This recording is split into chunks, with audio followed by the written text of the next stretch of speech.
Good morning, everybody, and welcome to Thrive, Not Just Survive. I'm your host, Nasira Jamal, and I wanted to just thank you all for messaging me about a couple of the videos that I've done with some guests, as well as the one that I did on sales. I've had a lot of people contact me, which is really good because it's great to have these conversations off camera when you want more information. So today, the topic is how to become resilient in these unprecedented times. And I have a very special guest, and she's been on my show before, Sharon Fillmore. And I wanted to, we wanted to kind of talk about this because as we come to that 6-month mark with COVID and the different things that are going on, kids going back to school, people returning to work with different rules and different things that are going on. Really, how do we become more resilient? And in these challenging times, how do we really figure out our own strengths and where we can get better at it, right? So let's bring Sharon on so we can get this conversation started. I know she has a really good session planned for us. Hey, Sharon, welcome. Good morning. I've missed you. It's been a while since you've been on the show. It has been. It's been far too long. I really enjoy our interviews. I know. And it's great because the information you bring is also applicable, meaning that people can use the techniques right away and use them as they're going through, whatever challenges are showing up. And so that's why I think today's topic was so important, is this idea of becoming more resilient. So I want you to walk us through what that means. Okay. Well, so being resilient is basically the ability to recover quickly. It's the ability to, accept challenges. It's about having grit, if you've ever heard it said that way. So it's really something that we can all learn. If we don't have this skill, it's a skill. Just remember, a skill is a skill is a skill. Anybody can learn a skill. And there's 3 things required for people to develop grit or resilience. And that is being able to accept harsh realities. That's the first thing. Being able to find meaning in difficult times. And the third thing is the ability to improvise or to make do. So this skill can be developed, and I'd like to sort of tell you a little bit about these skills so that you can develop them on your own, or you can at least have this idea of how they will go. So the first one, which is accepting harsh realities, sometimes we call it face down reality, when you're going to face it down. People that are optimistic about the future, it works really well. However, if you have rose-colored glasses, in other words, then very often you can't stay the course because you're thinking that, tomorrow will be better, tomorrow will be better. Somebody that's optimistic about the future, but taking a hard look and recognizing that, this pandemic may go on for much longer, and however, it is going to be over, and I'm going to prepare for that. Those are people that tend to already have resilience. So it's one of the things for us to think about. Okay, did I take a really hard look at my situation in this pandemic and how long it can go on? And that can help you to ground yourself, but also to know that there are ways to get around things. Okay. So what we want to do is we want to survive and thrive in this environment. We don't want to just endure it. And that's what's happening today. I think that many people are enduring it.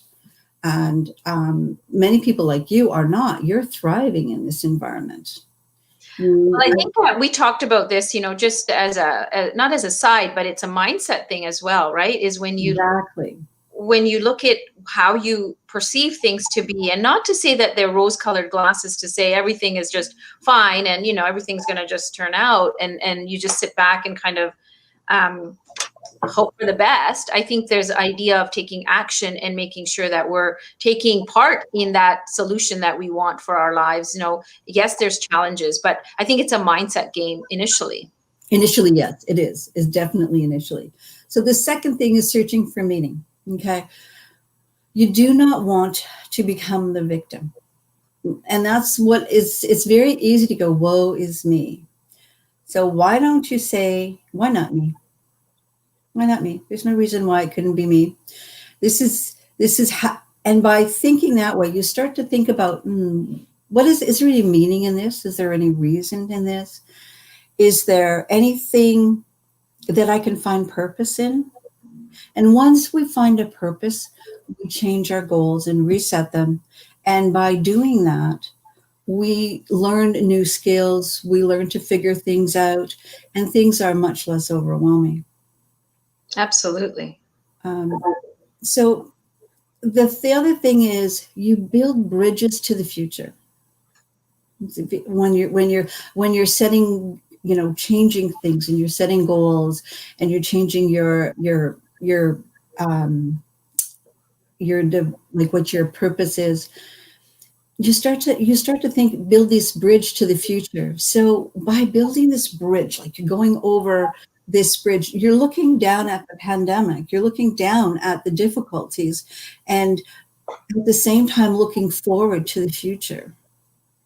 So you're here in reality looking forward, and so you're moving forward, and it feels like you're going above all of the difficulties, although you're not unaware of them.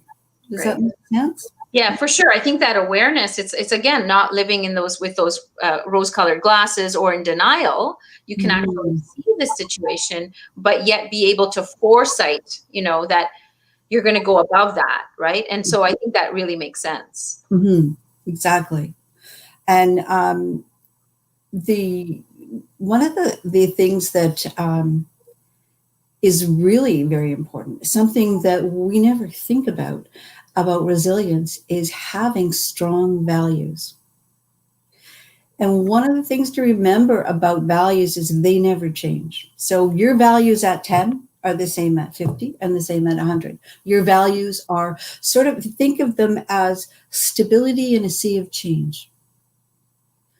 And so recognizing your values, they give you meaning. They help you to interpret what's going on.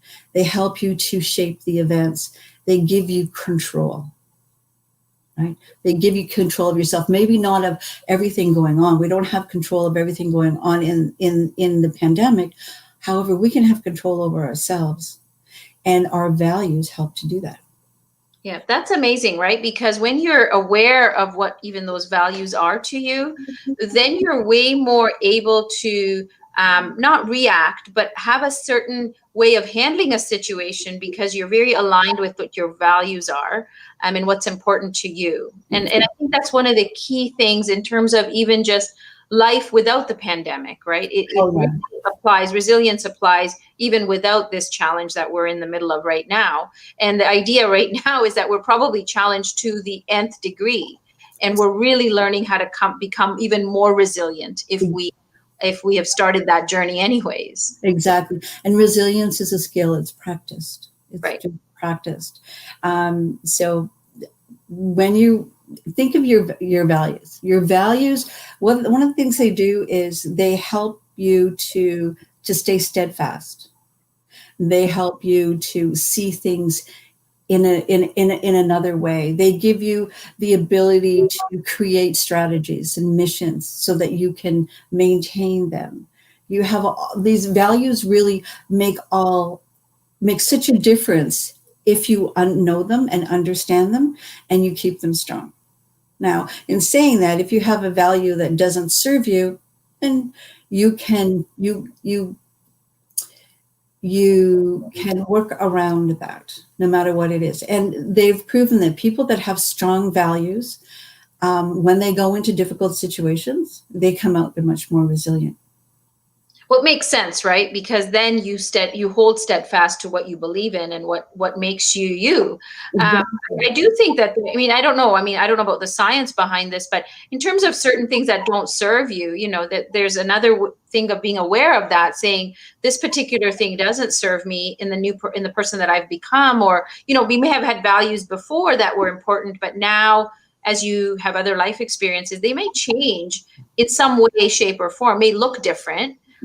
There's always this idea, I believe anyways, that you want to reassess those values and say, are you still aligned with what you believe, right? Because of the new information and things that are going on. So Exactly. And the basic value doesn't change, but like you're right, all the things that go around it can change. So that changes the direction. right. Yeah.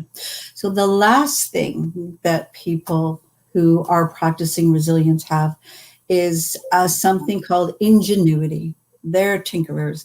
They're always fixing. They know how to make do. They know how to bounce back. They can figure it out. So, people who like inventors are people who have a lot of resilience because they figure something out. It doesn't work. They tinker with it. They make it work a little better. They tinker with more. Think of somebody like Ford. Think of the Model T Ford, how it has changed. And we think, oh, it's changed because, times have changed. Well, there's a point to that. However, if people weren't resilient and always going back and fixing and making it different and making it better and changing the safety, we would still have the Model T Ford. Absolutely.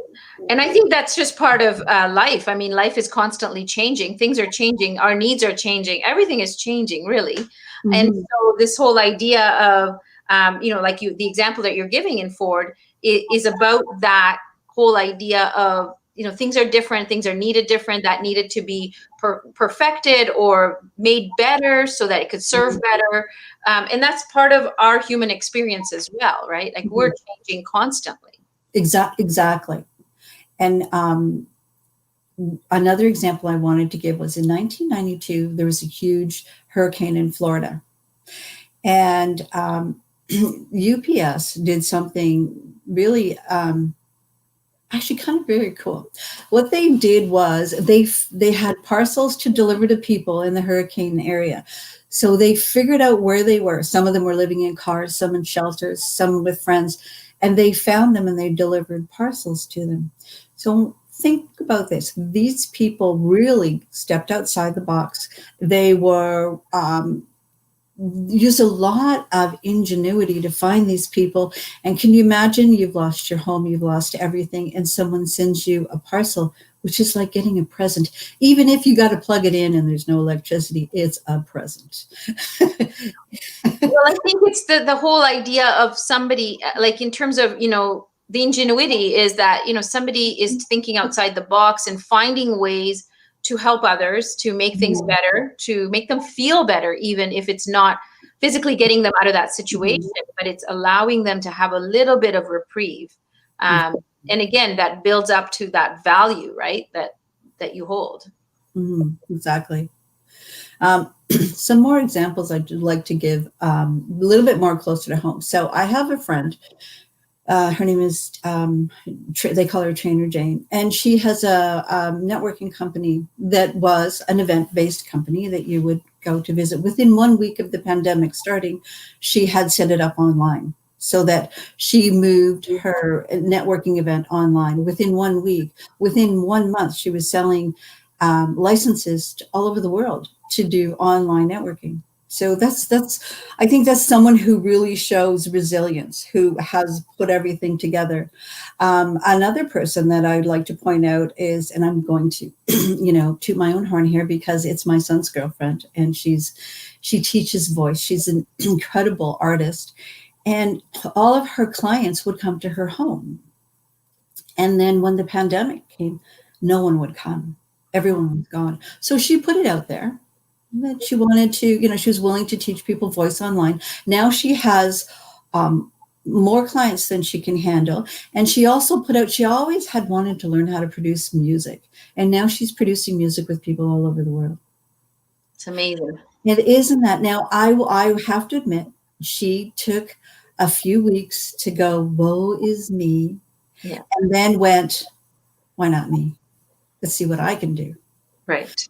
Now I have somebody else I want to talk about, but I want her to talk about herself. Narissa, I would like you to tell everyone how you have managed through this. You have just flourished here. And I would love for you to tell the audience how you have managed to make this just a wonderful wonderful, not only for you, but for all of us that are listening to you every day. Thank you so much. That's so kind of you. I wasn't expecting that. But you know what I think is when you show up for others, you serve yourself. And I've always been like this, where I've always wanted to help and lend a helping hand, and not always, profit driven, right? It's not always about the money. It's always just about showing up of where people are, what people need. And for me, this whole idea of interviewing women like you, strong, inspiring women like you, is it was born out of the pandemic, right? And a lot of geniuses, I think, or genius ideas were born out of this pandemic. People are showing up. And for me, it was just, how do I get positivity in our feed? How do we talk about things like not, whoa, it's me, or, well, why not me, right? Why can't I be part of the change? Why can't I be part of the solution? And so for me, that's been my driving force, is every day waking up saying, well, how can I be of service to others today? Mm-hmm.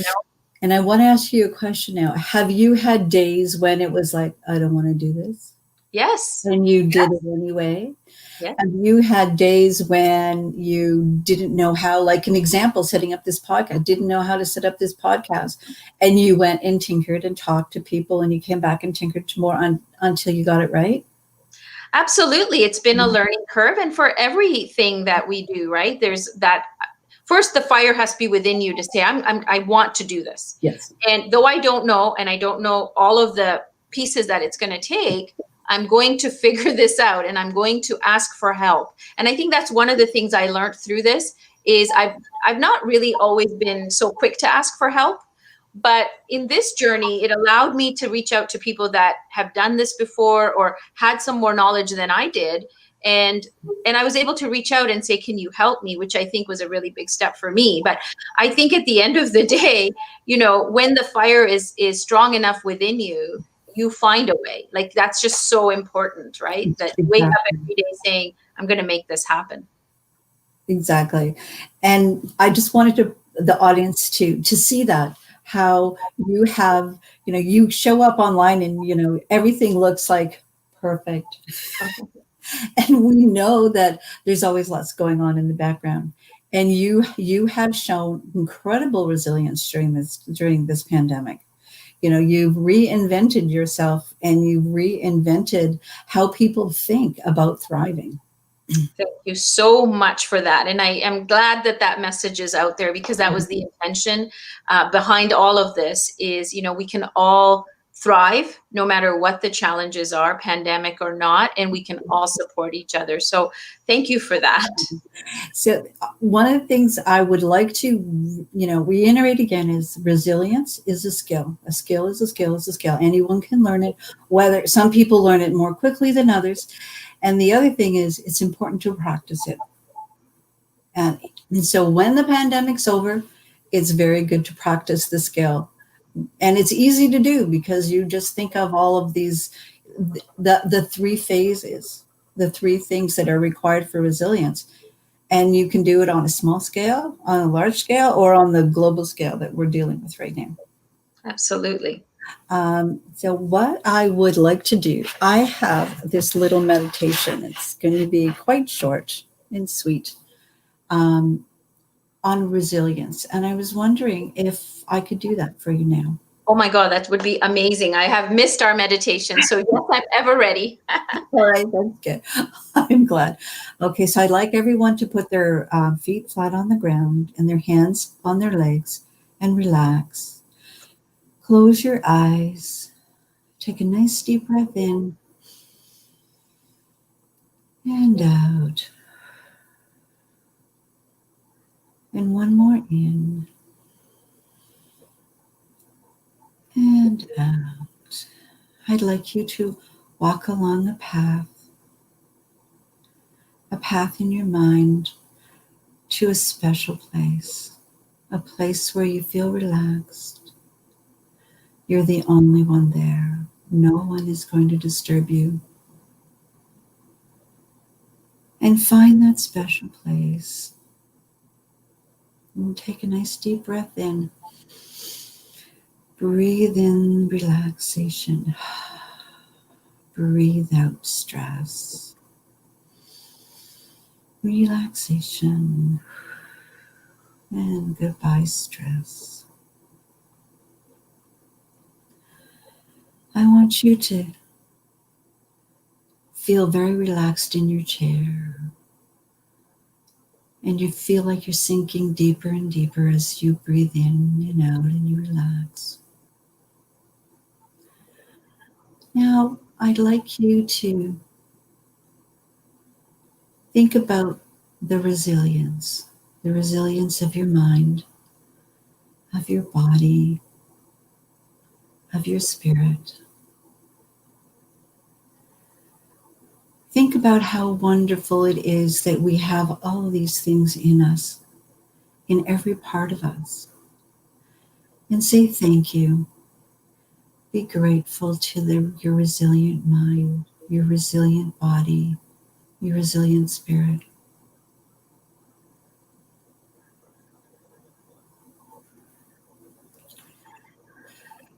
Now, I would like you to think about one of your values, just one, the first one that comes into your mind. Have you got it? There. Have a look at this value. Turn it around. See what you see. Get a picture of it in your mind.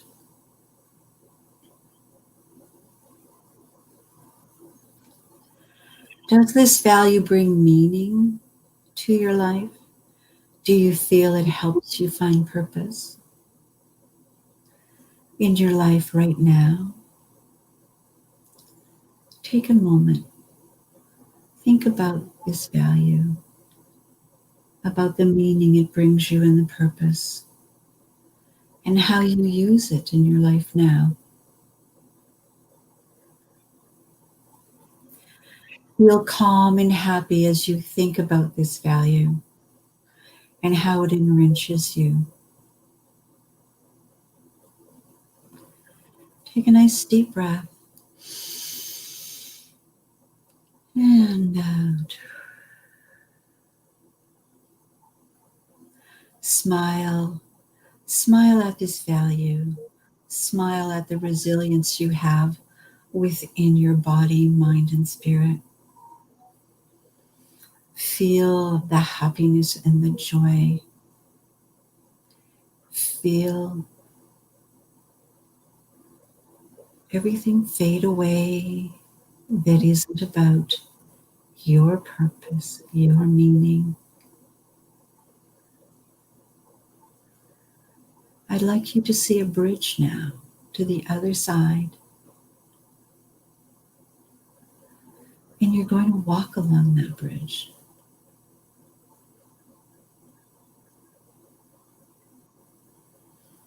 And you're going over it. And you're walking easily and effortlessly, following your resilience, following your value.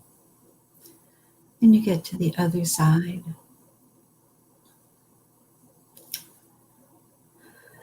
And just go, ah. Make that lovely sound of ah. It's so beautiful here.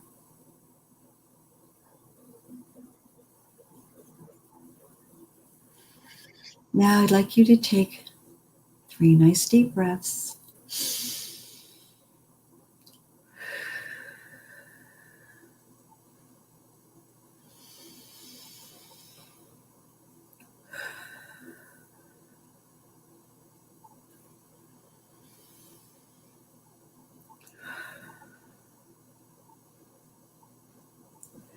Now it's time to open your eyes, come back into the room, and take this gift with you.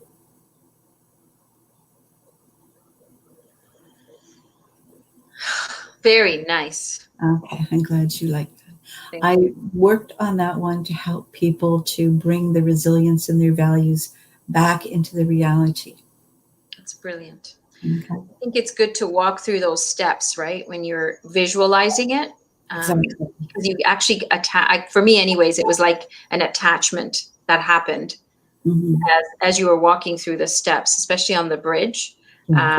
So I think it's of course a process, right? Like you said, it's a skill. It's like a muscle. You do build on it, but even doing some kind of meditation on it every day for a few minutes will bring up that level of where you feel energetically, I think. It's true. And one of the actually things that I'm offering today is to help people that want to develop the skill.